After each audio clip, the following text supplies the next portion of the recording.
Bernadette. Thank you for joining me today.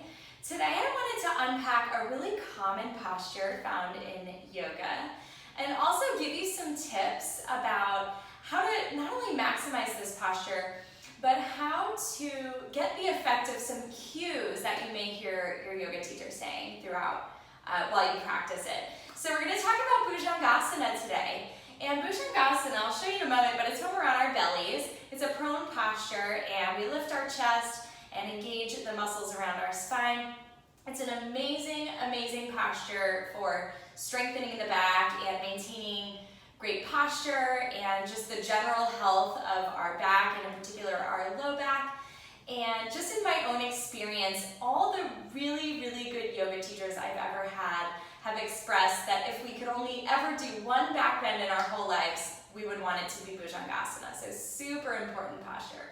So let's go ahead and just try it out together. We'll come onto our bellies.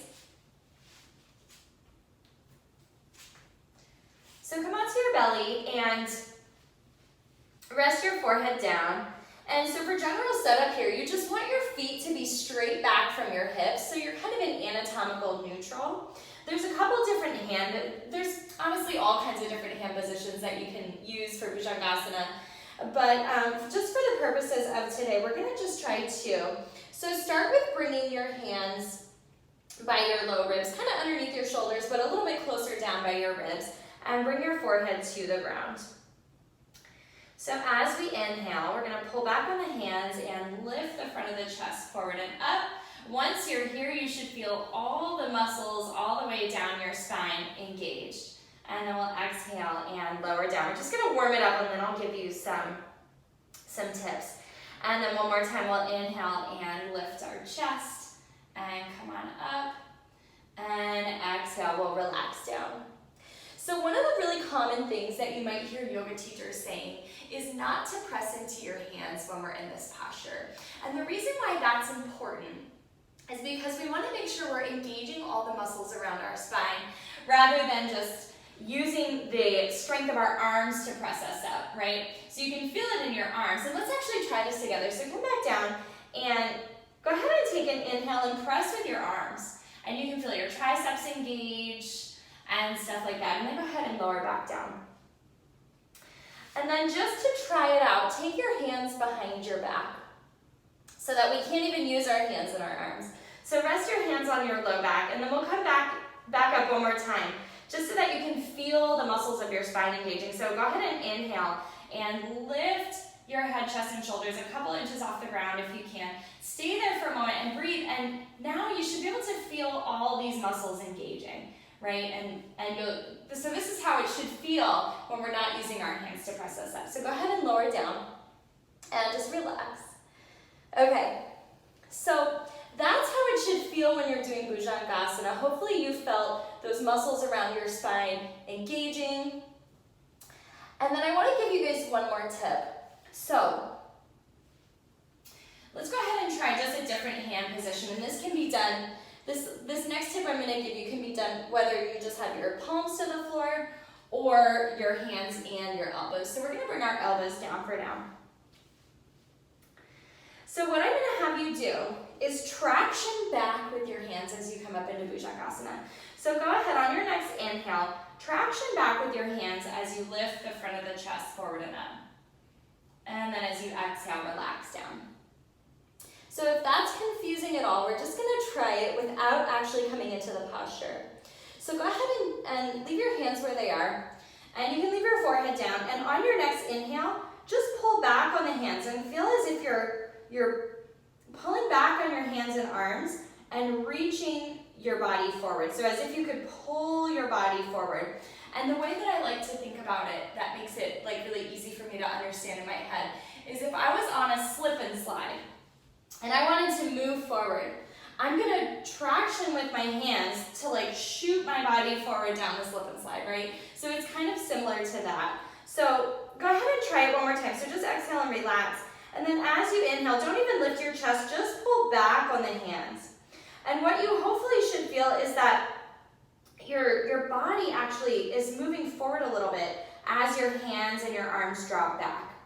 So if I'm going to exaggerate, I'll just show you here. is like that. So we're like pulling back on those hands. But you can actually keep them in place, but just do that action.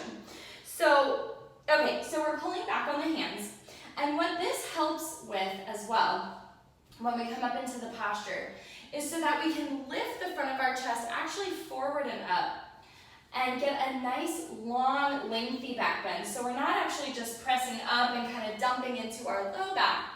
But as we inhale and lift our chest, if we draw back on the hands, you'll feel a little bit more length and spaciousness in your spine, and hopefully particularly in your low back, so that you get a little bit of a longer back bend. So we're getting all the work of the back bend without the crunchiness in our low back, for lack of a better word. So go ahead and try it a couple times, and then we'll stretch our backs out. So bring your forehead to the ground, and as you inhale, pull back on the hands, traction with your hands, lift the front of the chest forward and up, and feel that this helps to press your chest forward a little bit more, again, so that we have that length in our back bend. And then exhale, relax down. And then we'll just do that one more time. Inhale, tractioning back, pulling back on the hands, and lifting the front of the chest. And then exhale, relax down. So go ahead and take a little rest here. So hopefully you can feel that the action, so when we have our hands or our arms to the ground, rather than pressing with them, if we can pull back, it'll actually enhance the effect of our back bend, so that we're using all those muscles around our spine, but we're not like adding too much compression into the low back. So I hope that was super useful. Let's come on up to hands and knees.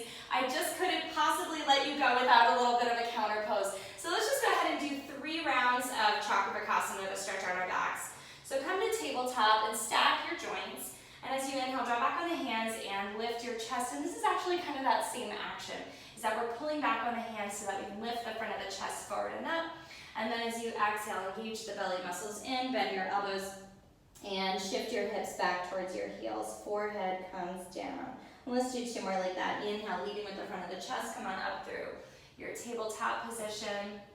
And then as you exhale, engage the belly muscles in, shift your hips back towards your heels, elbows down, forehead down. And then one more time, draw back on the hands, lift the front of the chest forward and up. And then exhale, engaging the belly muscles, come to child's pose. Now you can pause and rest here as long as you like, at least for 1 or 2 breaths. And then when you're ready, we'll just gently make our way back up to a comfortable seat. So I hope this little tutorial has been really helpful and useful for you today. And just remember, next time you're doing bhujangasana, sometimes it takes a couple times to try it and remember to do it and get our muscles to do the new thing. So just practice it the next few times. Whether you have your hands here or your elbows and palms to the ground, you're just going to pull back on those hands so that you can effectively lift the chest forward and up, protect your low back, and be engaging all those muscles around your spine for a really effective and safe and useful version of bhujangasana. So again, thank you so much for joining me. I hope you've enjoyed this. Please leave me a comment or just let me know how this went for you.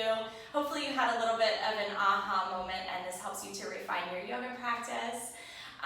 Thanks again. The best way to find me is through my website at bernadettesoler.com. I'd love to connect with you.